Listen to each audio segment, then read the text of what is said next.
up, everybody?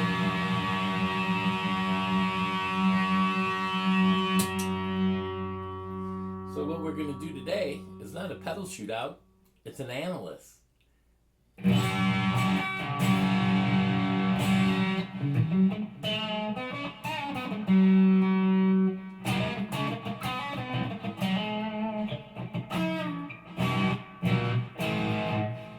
That's with no overdrive.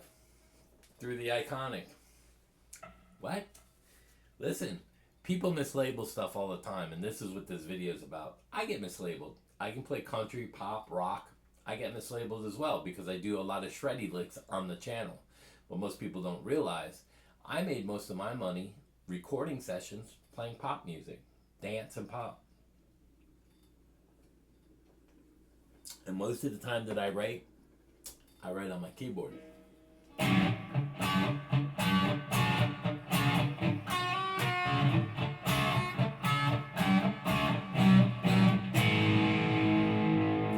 Again, mislabel now.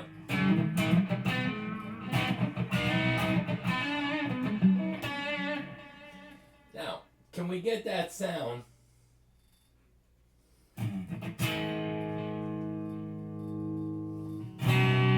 Paddle. Well, let's take a listen. JSH, Overdrive Series 3. A little more bright, so we can roll that off.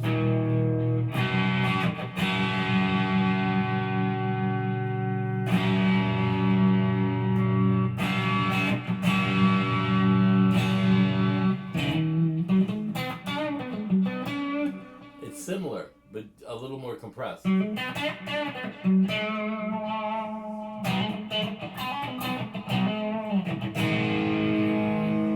this has a gain switch, which turns it more into a tube screamer. One's full body, like wide open.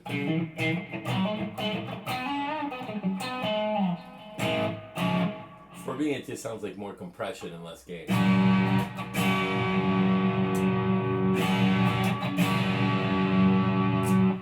Before we get all the way into this, I had COVID. My son's sick. He went to the doctors. I lost my wedding band. I think it came off when I was taking the trash out and went in the can. That's a $5,000, $6,000 ring gone. I also knocked my iPad off and broke my streaming cable, which I have another one on the way. It's been a rough week. So that sounds great. Now how about a tube screamer? TS9. Not bad.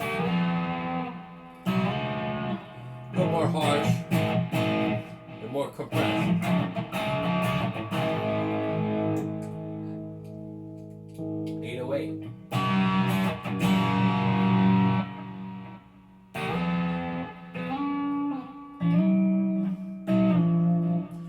Little less harsh, a little more smooth.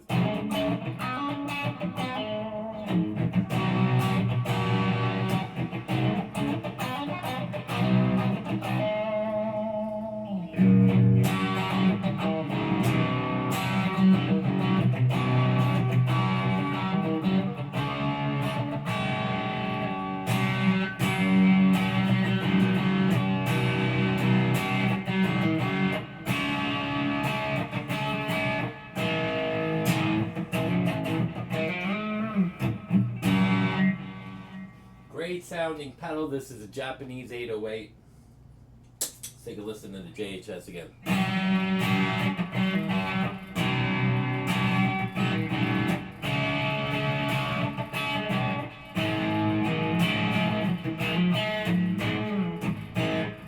Different sound. And I put on the tube screamer, it'll sound a little more.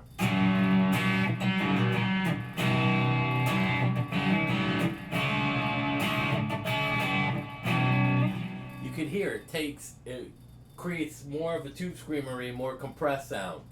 Now this is great because I bought this pedal. These are only $99, the Series 3. $99. I got it at used at Guitar Center for $50. It's an incredible pedal. It's very versatile, so I can use it on the gainy stuff as well as the clean stuff. Now the TS9 is becoming my least favorite.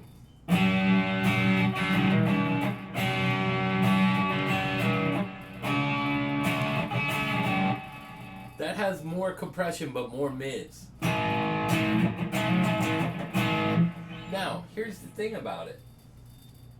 Is this a great pedal? Absolutely.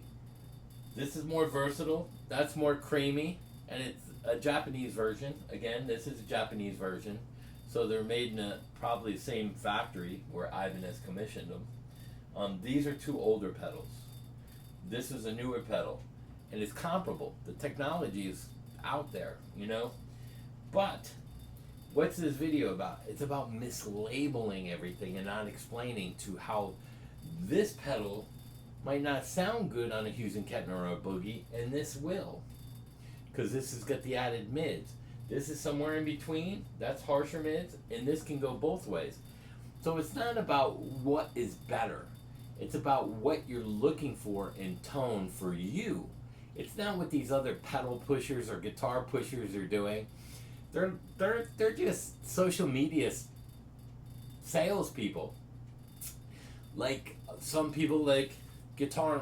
I'm going to do a video about Guitar Max that Tennis Nut sent me. I'm going to do the Randy Rhoads, and I'm going to talk about the future of AI and what I was told by a record label, a big label. So we're going to have those videos coming out next. But the whole point of this is, even what's on now? Let me see. Is it this one? Even if I take this and I put the overdrive on, the amp is comparable to the pedals.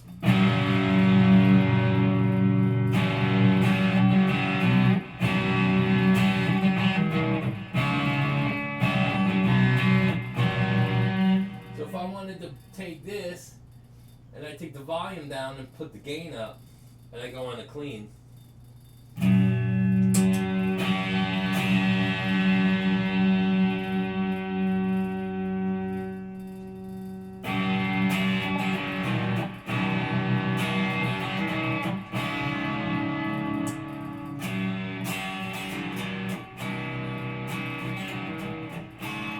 now you can hear the volume difference when I switch.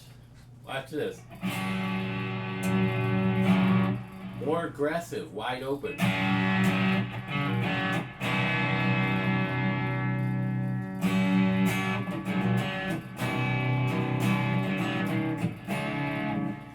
Now you're like, wow, that pedal's got some big...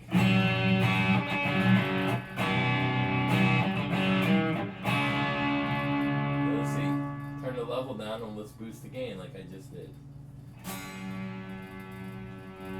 Not as controllable, see?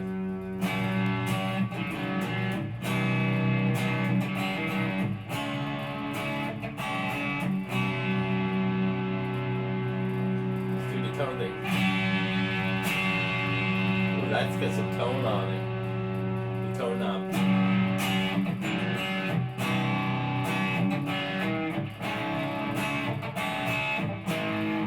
That sounds great. Let's do that with the TS9. Level. Gain. Up.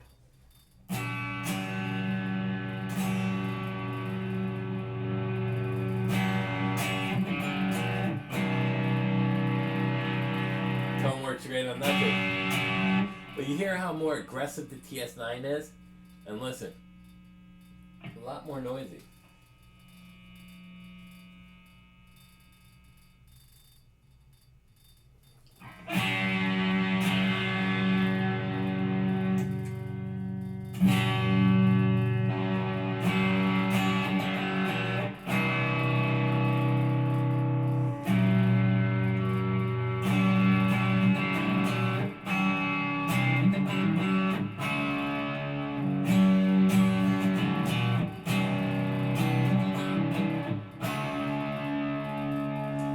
Great sound. Cleaner, way cleaner.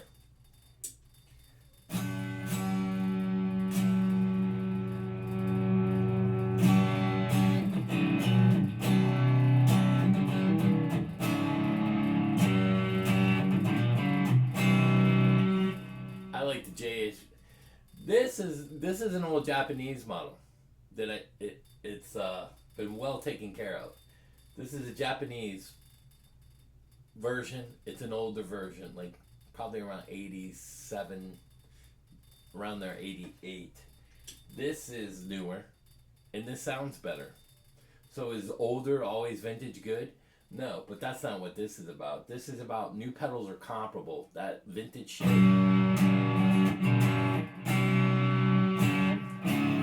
Just like these are newer amps. But you see, I don't know if you can see, that's on the clean. There's the green right there. See it right there?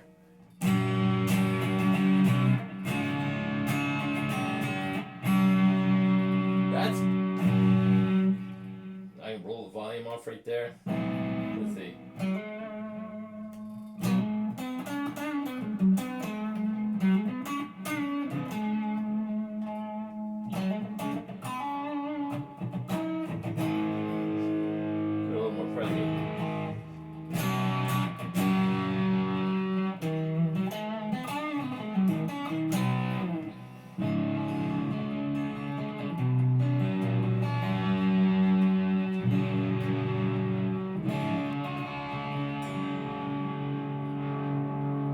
Turn the body back up too.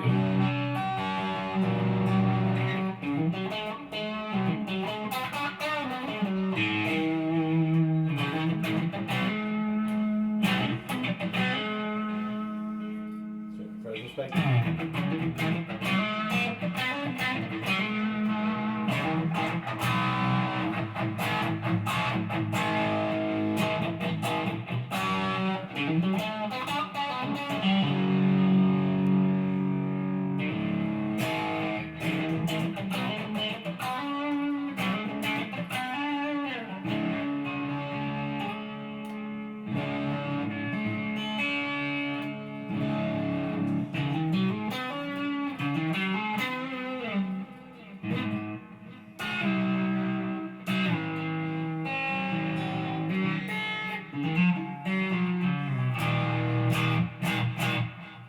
This is great sounding.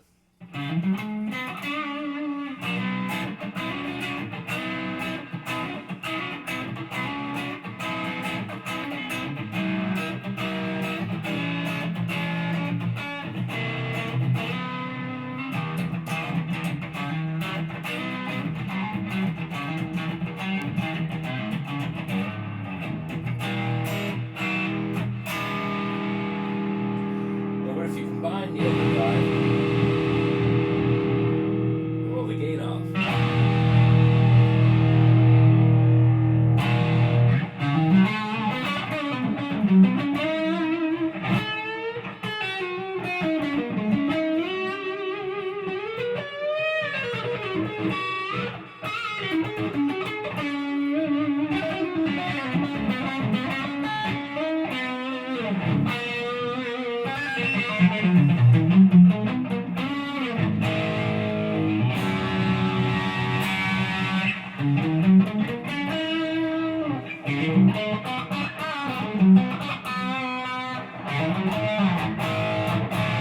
Great rock.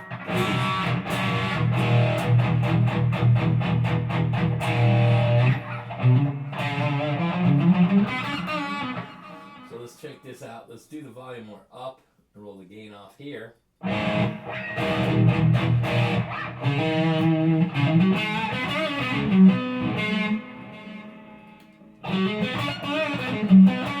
little more rock tone.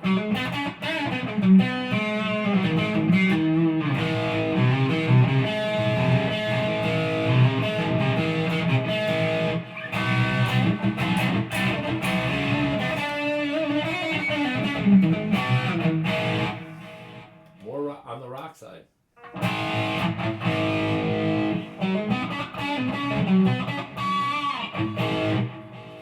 So the whole idea is these pedals do different things. So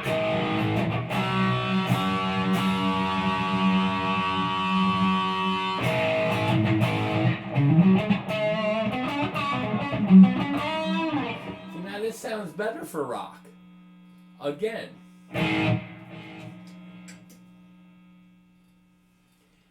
It just depends.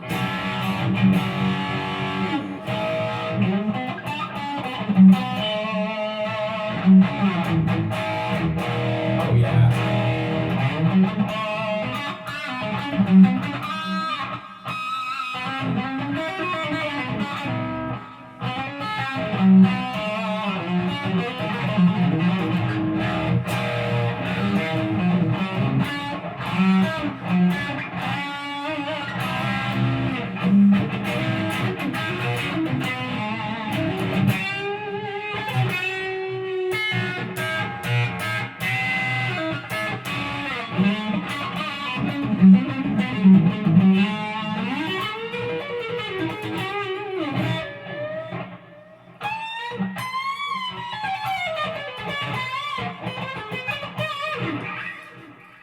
So what's the whole moral of this story? Stop mislabeling. This sounds great for rock. This sounds great for both. And this is garbage. No. They're all good at different specific genres or purposes. Just like people don't think of this as a Fender amp. It's made by Fender. So it's got that Fender quality when you put it on low gain and you turn the gain way down. It's got a great sound. A lot of these are mislabeled because everybody says Fender, Fender, Fender in the Nashville world, but this is a Fender. It's got EVH's signature on there, but what is this? This is a Fender head, really, with the gain stage up on the gain channel. That's all it is. Just like Hughes and Kettner. Oh, that's a metal amp. No, it's not a metal amp. It's got 4 stages of gain and a boost on every channel. That has infinity number of sounds, but it gets mislabeled as a metal amp. That can do Fender Tweeds to JCM 800s to EV8 sounds. I get mislabeled as a shred guitar player. And even in Tom Bukovac's defense, as a session Nashville guy, he gets labeled as a country guy. But he does play rock. I don't think he plays it very well. He does an okay job on it, but his forte is the Nashville stuff. But he gets mislabeled as a Nashville guy when really, in his defense, which I don't defend much, but he can play rock. So he gets mislabeled. Everybody gets mislabeled. Eddie Van Halen plays blues and incorporated blues into that sound he created. Randy Rhoads was on the classical side. Zach comes from the southern rock side. There's a lot of people that mislabel them just because, you look at Zach Wilde, he played for Ozzy. You look at Randy Rhoads, and then you look at Jakey Lee, who is more on the bluesy side as well, who is in between. And then you listen to Badlands, and it's on the Zeppelin side of blues with that raw sound. My point is, people get mislabeled. Now, all these guitar players that can play the shreddy stuff, like Jake and Zach Wilde, they can also play blues. But it's hard to do, like what... I'll tell you right now, Zach Wilde can out chicken pick any Nashville guitar guy. I've seen him in front of me do the chicken picking. Unfreaking believable how good his chicken picking is. But he does it all the time, and he grew up playing that stuff. So, but because he's an Ozzy, he got labeled a metal guitar player, and now he's in Pantera. He loves that music, but he's able to play different styles of music for sure. It's just one of those things that social media influencers label. Everyone associates a Tube Screamer, the 808 with the TS9. They're two different animals, and they're designed for two different sounds. Now you have the TS9 TX or something that I don't have that one, but it's more aggressive. You got Tube Screamers with an actual tube in it. There's different pedals for different genres, for different circumstances. These amps can do different situations. It's not a one-trick pony, as you see. But that's the fallacy of mislabeling everybody. Alex Skolnick, another guitar player that can play jazz and metal. There's all kinds of guys that get mislabeled all the time. And it's a shame that these YouTube guys label stuff. This is a great... you go onto a high gain channel and he's got a Tube Screamer in there. Yeah, that's great, but show the other side of it. It's not a one-trick pony. This is a very versatile pedal. This is a very versatile pedal. I don't think that you would use this in blues or Nashville, a TS9. It's too aggressive. But these two, that's less aggressive with more of a creamy sound. And this has best of both worlds. So pedals affect the amps differently. Especially if I take these three and put them in front of the Hughes and Kettner, I'll get different sounds out of it. So there you go. It's all about mislabeling, and it's a shame that we do that in a society that says stop mislabeling genders and shit. And then we mislabel amps and mislabel, but they're all for that. It makes no sense to me, but hey, it is what it is. But that's why I came back, and this is the kind of stuff that I like to do, is talk about. I got some other videos coming out. I got sent a video about Mac's guitar, and I'm going to show you how full of shit he is. But you got to wait for that video. I'll do a video a day I'll get back. I didn't feel good. I had COVID. So there you go. Peace out and enjoy the video. Peace.